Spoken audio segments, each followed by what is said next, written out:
Kabarnya baik, alhamdulillah. Iya. Ini sekalian buat branding karena ini tahun berapa ya? Tahun 21, tapi rilisnya ya ini tahun 21. Besok lagu yang aku tulis bakal rilis di platform musik digital. Yang sebelumnya udah pernah rilis sih di YouTube. Kalau mau tahu yang mana bisa langsung ke YouTube-nya Pencipta Lagu Anak. Di sana kepo-kepoin ada salah satu lagunya aku gitu. Judulnya apa ya? Pintaku Untuk Mereka. Yang nyanyi Karlen. Awalnya laguku dinyanyiin sama Karlen itu karena aku punya teman namanya Fariza Sidik. Nah dia nih CEO-nya Pencipta Lagu Anak. Terus ya kita lumayan dekat, sering ngobrol, sering apa. Terus dia bilang, ikutan yuk, aku mau bikin lingkar kolaborasi nih buat penulis lagu sama talent-talent anak-anak yang bisa nyanyi gitu. Terus kenapa tercipta itu? Karena Mas Rizal ini kayak apa ya, dia tuh miris sama lagu-lagu Indonesia zaman sekarang. Jadi isinya kayak lagu-lagu tentang kebanyakan untuk orang dewasa. Nah, di sini dia kayak pengen memfasilitasi antara penulis lagu sama talent-talent yang anak-anak itu buat tetap punya lagu anak-anak. Jadi masa kecilnya mereka tuh nggak hilang gara-gara mereka nggak punya lagu tentang anak-anak itu gitu. Nah terus aku kayak wah seru juga, oke deh aku ikutan gitu. Lagu anak di masa sekarang sebenarnya gimana ya? Kemarin sempet dengerin lagu anak-anak kayak lagunya Naura, kayak lagu anak-anak yang zaman sekarang lumayan sih bagus. Bukan lumayan sih, bagus banget malahan. Terus lagu anak-anak yang zaman dulu juga masih banyak kan, masih ada gitu. Tapi nggak semua orang mengakses itu gitu. Dan kebanyakan sekarang aku lihatnya tuh anak-anak malah ikutan nyanyiin lagu-lagu cinta, lagu-lagu dewasa yang mana mereka tuh belum ngerti itu apa gitu. Jadi kayak miris aja gitu, sejak anak-anak mereka dicekokin lagu yang artinya mereka belum paham. Padahal masa anak-anak itu, aku sebagai guru musik yang pernah ngajar anak-anak itu jadi ngerti gitu loh masa emasnya anak umur 4-6 tahun tuh di mana. Terus mereka yang curious, mereka punya rasa penasaran, rasa ingin tahu yang tinggi. Dan kalau masa-masa emas mereka itu diisi dengan lagu-lagunya orang dewasa, mereka kayak nanti kayak misalnya nih aku udah lumayan dewasa kan ya. Terus habis itu aku dulu ingat aku pas kecil aku nyanyinya lagunya Joshua yang diobok-obok gitu, atau lagunya Mama Bolo-Bolo itu lagunya Tinaton. Nah itu tuh kayak rasa tersendiri yang wah happy, aku dulu punya masa kecil gitu. Nah kalau anak-anak zaman sekarang nanti gedenya mereka punyanya lagu-lagu cinta tuh kayak ya sedih gitu. Jadi kami nggak mau mereka tumbuh seperti itu. Paling enggak kita bikin karya untuk mereka.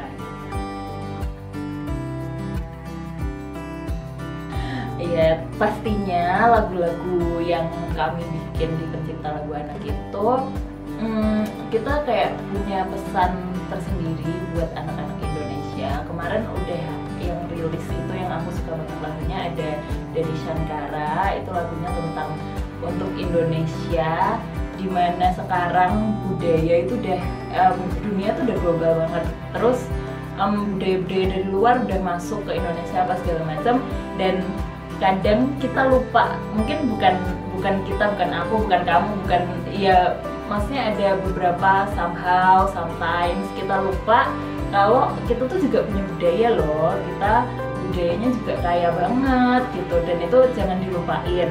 Dan dari karya yang Shankara kemarin itu ada pesan positifnya yang ini loh Indonesia tuh kayak gini, kita punya bendera merah putih yang mempunyai makna yang dalam banget. Nah itu nanti kalian bisa dengerin langsung di YouTube-nya pencipta lagu anak. Dan tentunya yang kemarin lagu yang aku bikin itu pesannya tentang tentang keluarga. Jadi di keluarga itu kita dibesarkan dengan begitu banyak kasih sayang, dan di situ kita kayak pengen juga membalas kasih sayang itu. Tapi kan ya mungkin karena masih anak-anak belum bisa mikir sedalam itu, jadi kayak ya udah nyanyiin aja buat mama papa, buat kakak, buat orang-orang di sekitar, kakak adik gitu. Jadi lewat pesan-pesan itu, hal-hal kecil yang mempunyai makna positif tuh bisa jadi dalam banget gitu. Inspirasi lagunya itu dari iya sih, sebenarnya aku tuh belum terlalu percaya diri untuk memperdengarkan karyaku ke orang lain. Jadi di situ banyak banget mikirnya, ini bakal bagus gak ya, ini bakal bisa didengerin orang gak ya, ini bakal bisa menyampaikan pesan positif untuk orang yang dengar, untuk mereka yang bikin, mereka yang terlibat gitu. Tapi akhirnya aku bikin lagu itu terinspirasi dari keluarga. Jadi kayak apa sih yang bisa kita kasih feedback kita ke orang-orang yang telah menyayangi kita gitu. Jadi hal yang paling kecil mungkin yang paling sederhana tuh kayak mendoakan mereka. Jadi di laguku itu ada pesan kayak ngomong ke Tuhan, ngomong ke Sang Maha Pencipta kalau terima kasih aku sudah berada di keluargaku yang seperti ini, terus terima kasih karena udah dapat kasih sayang, dan aku mau dong mereka juga ngerasain kasih sayang yang udah aku rasain. Kayak hal kecil, jadi berawal dari hal kecil, yaitu doain orang-orang yang kita sayangi gitu.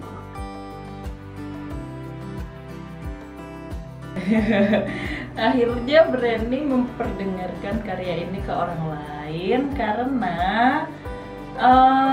waktu itu Mas Rizal yang ngajak aku tentang ikut lingkar kolaborasi itu.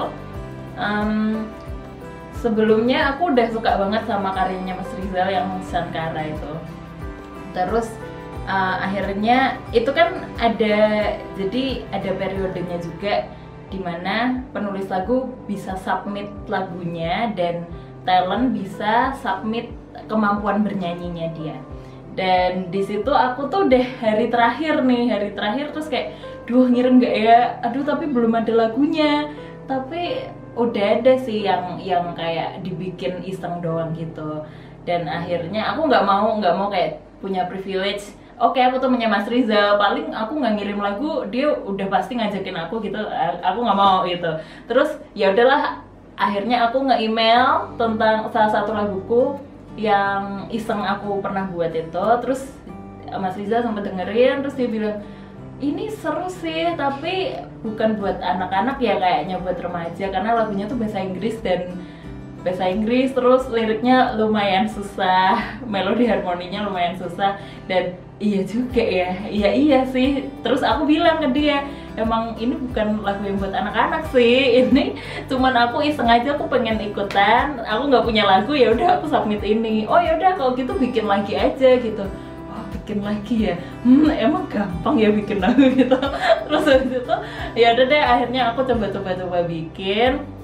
Nah, akhirnya di suatu sore aku ngopi sama Mas Rizal, terus dia kayak berkutat dengan tulisannya sendiri, aku juga ya udah deh aku berkutat dengan aku sendiri, terus kita kayak tukar-tukaran pikiran. Dan di situ ini kayak gini liriknya gimana ya, terus nanti melodi harmoninya oke deh nanti aku bikin. Terus akhirnya dari situ muncullah karya ini. Dan tantangan bikin lagu anak itu, lagunya mesti, ya nggak mesti, maksudnya lagunya tuh harus simple dan gampang dinyanyiin anak-anak, tapi punya pesan dan dengan lirik yang lebih terbatas biar gampang diinget gitu. Itu lumayan menantang banget.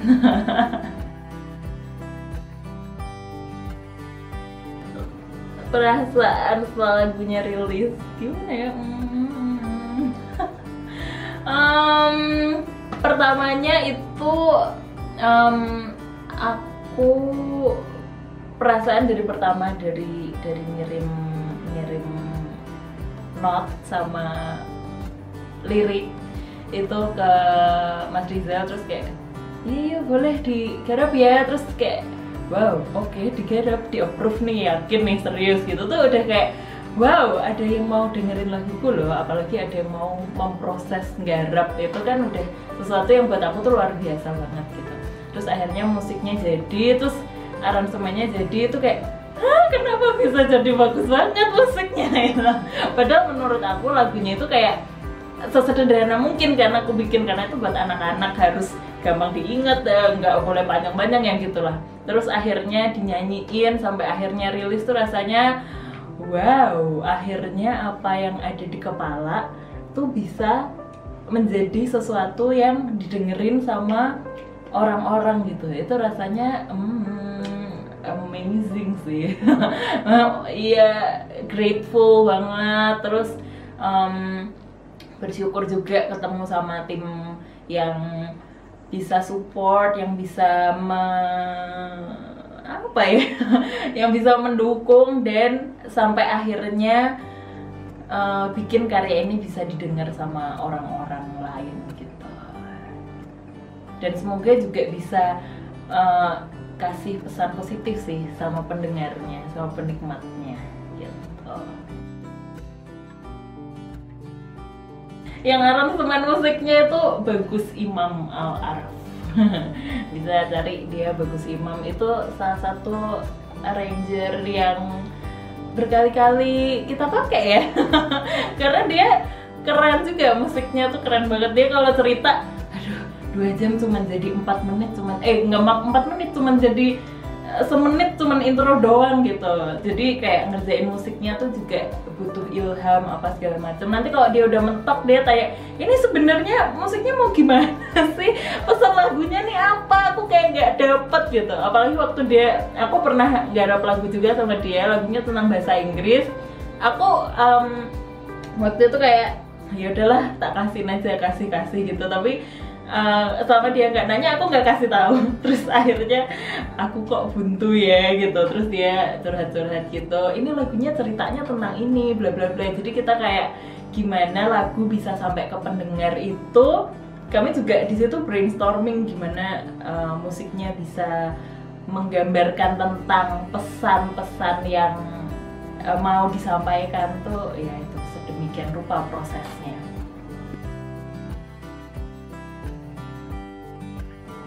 Proses rekaman sama Karlin itu kan masih anak-anak ya, waktu itu talent kita tuh umur 7 tahun ya, masih umur 7 tahun, dimana sebelumnya aku belum pernah ketemu sama Karlin, paling juga sapa-sapaan cuman sama mamanya kan di sosial media. Akhirnya sampai ketemu, terus denger dia nyanyiin laguku tuh rasanya kayak wow, bisa dinyanyiin beneran sama anak-anak gitu. Dan dalam prosesnya ya kita mesti tahu anak-anak tuh moodnya bisa mood swing, bisa tiba-tiba happy banget. Tapi namanya proses rekaman, kita kan maunya yang terbaik. Nah dengan cara kita ngasih tahu ini kayak gini loh, gini sebenarnya kita ya nggak kenapa-napa, tapi ada satu momen si Karlin nih nangis, terus kita kayak loh kenapa nangis gitu. Tentu waktu itu didampingin sama mamanya, terus iya apa memang anaknya kayak gini, moodnya suka berubah-berubah kan, masih anak-anak. Oh iya, terus kita lumayan sempet agak aduh gimana nih gitu, tapi ternyata mamanya support. Terus akhirnya kaminya juga ya udah nggak apa-apa, pokoknya kita sebisa mungkin kita nyampein biar si Karlin ini semangat dan bisa nyelesain proses rekaman itu. Dan akhirnya setelah sedemikian rupa, akhirnya rilislah Bintangku Untuk Mereka itu yang dinyanyiin oleh Karlin dengan segala tim yang support. Wah luar biasa.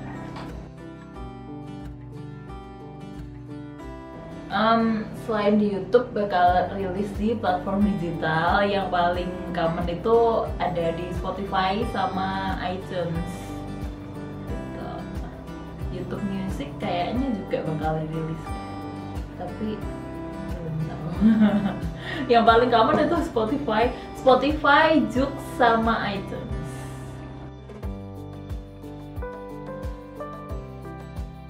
Rilisnya kalau di platform musik digital 1 hari lagi, kalau dari sekarang ya, tanggal 22 Juli 2020. Yeay.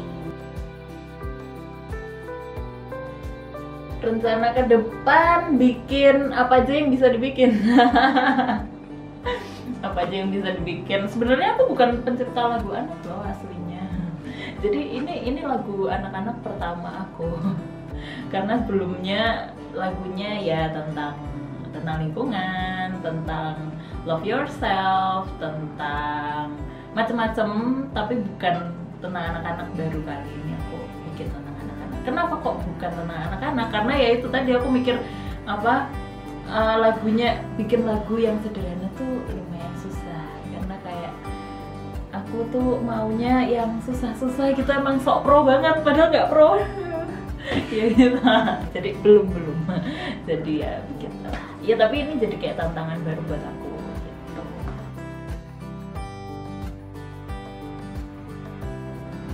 Sekarang lagi sibuk bikin project. Kalau aku kan guru musik juga, terus kalau sibuk bikin project ya paling project iseng-iseng sih. Jadi ada salah satu teman tuh dia memang butuh support, tapi dia pencipta lagu juga. Dia sering ngobrol sama aku, terus dia tanya, aku bikin lagu kayak ini nih, dengerin dong gitu. Terus iya seru-seru. Nah masalahnya tuh dia suka bikin harmoni, melodi, tapi dia nggak bisa bikin lirik. Menurut dia nggak bisa bikin lirik. Terus ya akhir-akhir ini aku kayak iseng aja, ya udah bikinin lirik buat lagunya dia gitu. Tapi entah nantinya bakal diproduksi atau bakal diperdengarkan ke teman-teman yang lain juga, ya belum tahu, ini lagi proses gitu.